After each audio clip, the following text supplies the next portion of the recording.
Hey all, welcome to the day after Halloween and the grading of the quiz of chapters 11 and 12.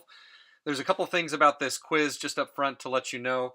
The last numbers 7, 9, and 10 in the parsing, you're not going to have to do. So just up front, just to let you know that. But let me go through and grade this and talk through what you guys are looking for as you do go through and grade this.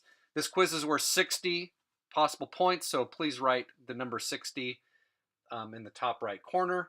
That'd be great. All right, so the vocabulary, number one, uh, thelema, which is will or desire, hoda, which is here, pistis is faith, mater is mother, udes is no one or nothing, udes, udemia, uden, that's how that declines.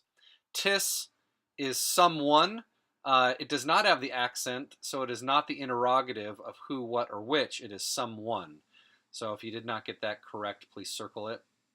Charis is grace. A or favor, could be favor.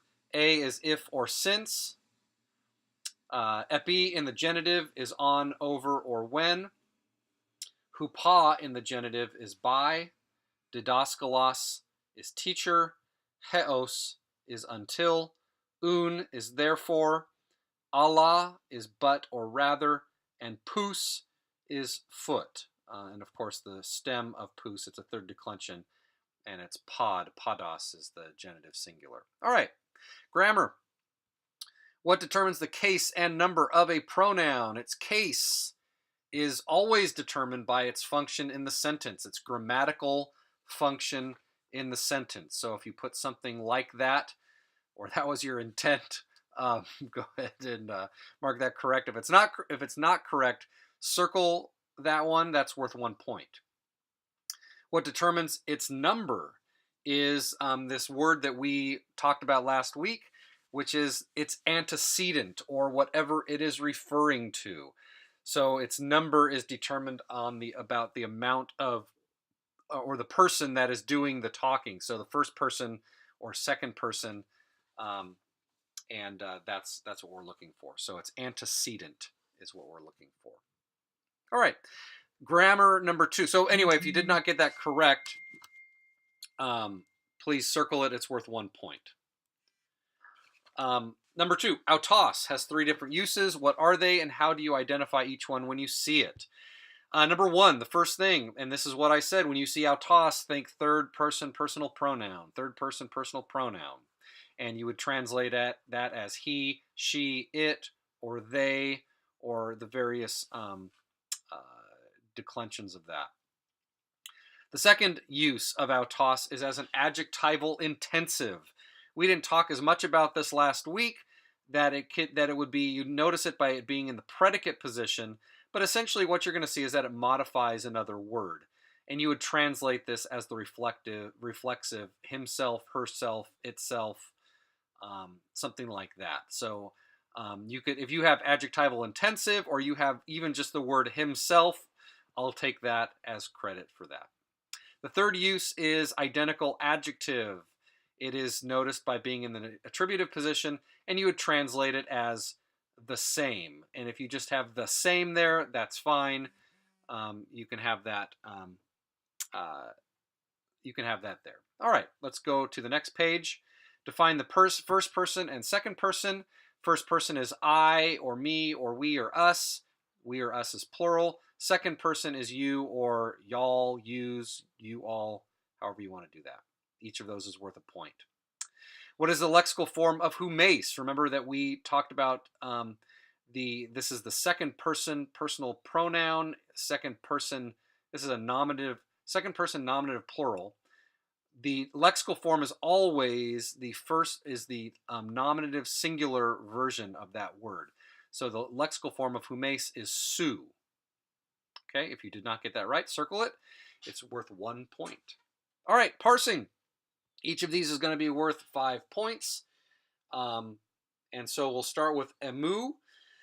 Emu is, this is, since we're on the pronoun, the personal pronoun chapters, emu we're going to parse as the lexical form ego.